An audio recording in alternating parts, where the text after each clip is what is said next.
आप क्या ऐसा खतरनाक चैलेंज लेने की हिम्मत करेंगे? मिस्टर बीस्ट को दुनिया के 5 सबसे खतरनाक चैलेंज पूरे करने के लिए कहा गया। इनमें शामिल था बिना किसी सुरक्षा के शार्क के बीच तैरना, बर्फ से ढके खतरनाक पहाड़ पर चढ़ना, ऐसी सड़क पर गाड़ी चलाना जहां अब तक हजारों लोगों की जान जा चुकी है, और आखिर में दुनिया के सबसे खतरनाक स्नेक आइलैंड पर 24 घंटे बिताना। इन चैलेंजों को पूरा करने के लिए वह अपने दोस्तों के साथ निकल पड़ा। पहला चैलेंज था अफ्रीका के घने जंगल के बीच एक रात बिताना, जहाँ चारों तरफ खतरनाक जंगली जानवर थे। जरा सी गलती भी जानलेवा साबित हो सकती थी। फिर भी जिमी ने जानवरों को अपनी तरफ आकर्षित करने के लिए पिंजरे के किनारे मांस के टुकड़े लटका दिए। रात भर किसी को नींद नहीं आई क्योंकि 2 शेर लगातार उन पर नजर जमाए बैठे थे। किसी तरह पहला चैलेंज पूरा हुआ और फिर शुरू हुआ दूसरा चैलेंज। इस चैलेंज में उन्हें बर्फीले पहाड़ की चोटी तक पहुंचना था, लेकिन थोड़ी दूर चढ़ने के बाद जिमी का एक दोस्त हार मान गया क्योंकि ऊंचाई देखकर उसे डर लगने लगा। मगर जिमी हार मानने वालों में से नहीं था। किसी तरह वह पहाड़ की चोटी तक पहुंच ही गया। अब बारी थी तीसरे चैलेंज की। इस चैलेंज में जिमी को दुनिया की सबसे खतरनाक सड़क पर गाड़ी चलानी थी, जहां जरा सी गलती होने पर गाड़ी सीधे खाई में गिर सकती थी। सामने की सड़क बहुत खराब थी, इसलिए जिमी ने अपने दोस्त से कहा कि वह गाड़ी से उतरकर आगे रास्ते का संकेत दे। लेकिन सड़क बहुत फिसलन भरी थी और पैदल चलना भी सुरक्षित नहीं था, इसलिए जिमी ने उसे वापस गाड़ी में बैठा लिया। सब कुछ ठीक चल ही रहा था, तभी अचानक सामने घना कोहरा छा गया। उनकी गाड़ी खाई में गिरने से बाल बाल बची। आखिरकार जिमी ने यह खतरनाक सड़क भी पार कर ली। अब बारी थी बिना किसी सुरक्षा के गहरे समुद्र में शार्क के बीच तैरने की। जिमी के 2 दोस्त पानी में उतरे। अंदर बहुत बड़ी और खतरनाक शार्क घूम रही थी। एक पल को ऐसा लगा कि शार्क उन्हें खा ही लेगी, लेकिन तभी उसने अपने हाथों से शार्क को रोक लिया और इस तरह जिमी और उसकी टीम ने यह चैलेंज भी पूरा कर लिया। अब आखिरी और सबसे खतरनाक चैलेंज की बारी थी। दुनिया के सबसे खतरनाक स्नेक आइलैंड पर 24 घंटे बिताने का।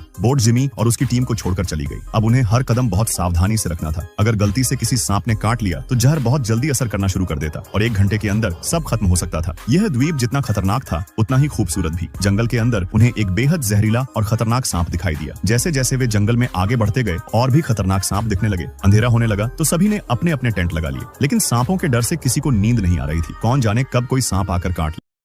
दुनिया की 5 सबसे खतरनाक चींटियों के काटने का एहसास कैसा होता है? इस प्रयोग का उद्देश्य था चींटी की अलग अलग प्रजातियां मानव शरीर पर किस तरह की प्रतिक्रिया पैदा करती हैं। इस अभियान में स्थानीय विशेषज्ञों की मदद से 5 अलग अलग लेवल तय किए गए। हर लेवल में चींटियों की अलग प्रजातियां थीं, जिनके हमले का तरीका और जहर की तीव्रता अलग अलग थी। लेवल 1 में थी साधारण शहरी चींटियां। ये आमतौर पर इंसानों के आसपास ही रहती हैं और अपने बिल की रक्षा के लिए काटती है। इस लेवल में देखा गया कि कुछ ही समय में त्वचा पर जलन और लाल निशान बन जाते हैं, लेकिन इसका असर तुलनात्मक रूप से कम होता है और जल्दी ही ठीक हो जाता है। लेवल 2 में थी पत्ता काटने वाली चींटियां। इनके मजबूत जबड़े मुख्य रूप से पेड़ों की पत्तियां काटने के लिए होते हैं। इन चींटियों के काटने से त्वचा पर गहरे घाव बन सकते हैं और कुछ समय के लिए खून भी निकल सकता है। इस लेवल में दर्द की तीव्रता पहले लेवल से साफ तौर पर ज्यादा महसूस होती है। लेवल 3 में थी ट्रैपजोएंट यानी फंदा जैसे जबड़ों वाली चींटियां। इनके जबड़े बेहद तेज और शक्तिशाली होते हैं। काटते ही हल्का झर शरीर में प्रवेश करता है, जिससे तेज जलन महसूस होती है। हालांकि इसका असर तुलनात्मक रूप से जल्दी कम हो जाता है। लेवल 4 में थी पेड़ों पर रहने वाली फायर एंट्स। ये चींटियां पेड़ों के साथ सहजीवन में रहती हैं और पेड़ को छूते ही झुंड में हमला कर देती हैं।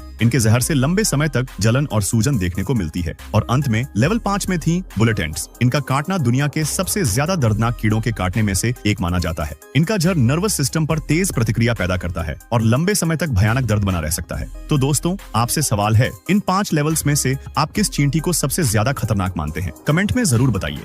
जमीन से लगभग 100 फुट ऊपर हवा में लटके एक छोटे प्लेटफॉर्म पर आपको 30 दिन जिंदा रहना है। चारों तरफ कुछ भी नहीं, ना सुरक्षा ना आराम, सिर्फ डर और मौत का खतरा। यही चैलेंज दिया गया था 2 अजनबी लोगों को, एलिसन और एंगस को। अगर वे 30 दिन टिके रहते तो जीतते $2,50,000। लेकिन ट्विस्ट ये था, अगर कोई एक हार मान ले, दूसरा पूरा पैसा अकेले ले जाएगा। पहले दिन सब ठीक था, लेकिन जल्द ही उन्हें समझ आ गया, यहाँ एक गलती बराबर खेल खत्म। पहली रात ही ठंड, तेज हवा और छोटे टेंट ने उनकी हालत खराब कर दी। एलिसन संभल रही थी, लेकिन एंगस टूटने लगा था। 10वें दिन आया खतरनाक चैलेंज। एक ब्लेड रस्सी काट रही थी, वह जिस पर उनका खाना लटका था। अगर समय पर बटन नहीं दबाया, सब खत्म। लेकिन रात में दोनों सो गए और ब्लेड ने रस्सी काट दी। एक ही पल में खाना गया और प्लेटफॉर्म भी छोटा हो गया। अब एंगस पूरी तरह टूट चुका था। 20वें दिन नया चैलेंज। हर दिन एक गुब्बारा फोड़ना था। मिस किया तो प्लेटफॉर्म और छोटा। एलिसन ने कोशिश की, लेकिन थकान और डर उसे कमजोर करने लगे। आखिरी दिन सबसे बड़ा फैसला। वह $2,50,000 जीत चुकी थी, लेकिन अगर एक बार और बैलेंस बीम पार कर लेती तो $5 लाख